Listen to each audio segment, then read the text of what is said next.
Lesson 11. My meaningless thoughts are showing me a meaningless world.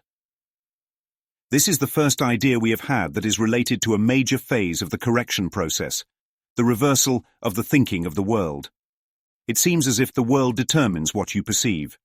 Today's idea introduces the concept that your thoughts determine the world you see.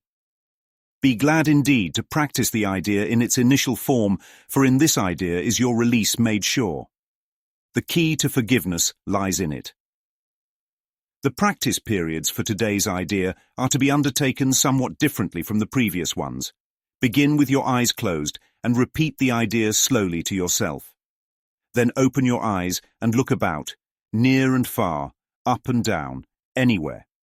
During the minute or so to be spent using the idea, merely repeat it to yourself, being sure to do so without haste and with no sense of urgency or effort.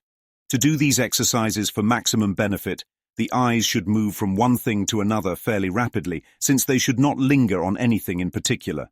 The words, however, should be used in an unhurried, even leisurely fashion.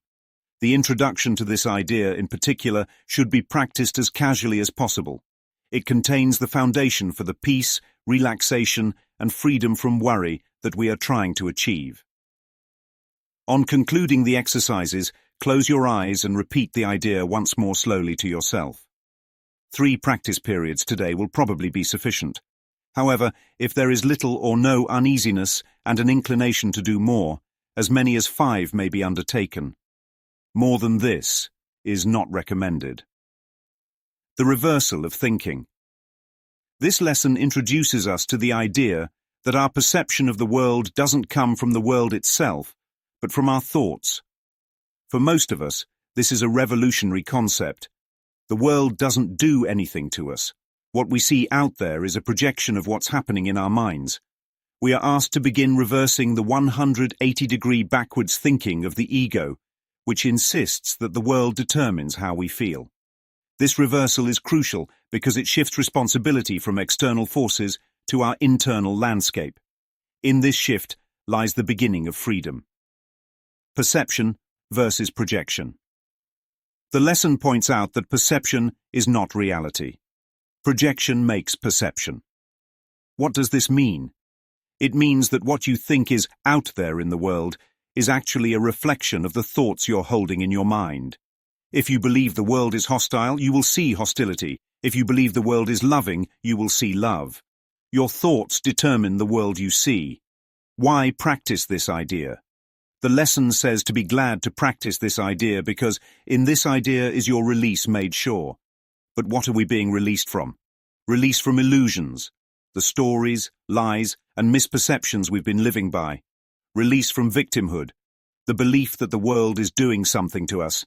Even more profoundly, the key to forgiveness lies in it. Forgiveness becomes possible when we recognize that what we see is a projection, not a fact. Practical steps for practice.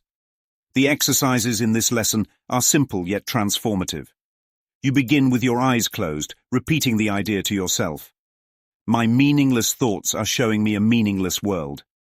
When you open your eyes, you look around, quickly moving your gaze from one object to another. Why?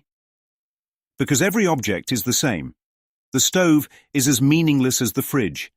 The grass is as meaningless as the garage. The point is to see the neutrality of the external world. It has no meaning except the meaning your thoughts have assigned to it.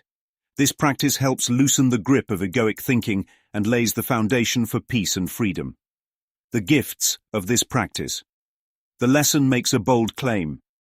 This exercise contains the foundation for peace, relaxation, and freedom from worry. Peace. When you realize the world isn't doing anything to you, you stop fighting it. Relaxation. Letting go of the need to control the world brings profound ease. Freedom from worry. If the world is a reflection of your thoughts, you can change your experience by changing your mind. This is not about denial, but about reclaiming your power. Final thoughts. Lesson 11 is a gateway to transformation. It challenges the belief that we are victims of the world and offers us a new perspective. The world we see is a reflection of the thoughts we think. Through this practice, we begin to undo the ego's grip and step into the truth of who we are. Remember, peace, relaxation, and freedom from worry are not found out there. They are created in your mind, and this lesson is the first step toward realizing that truth.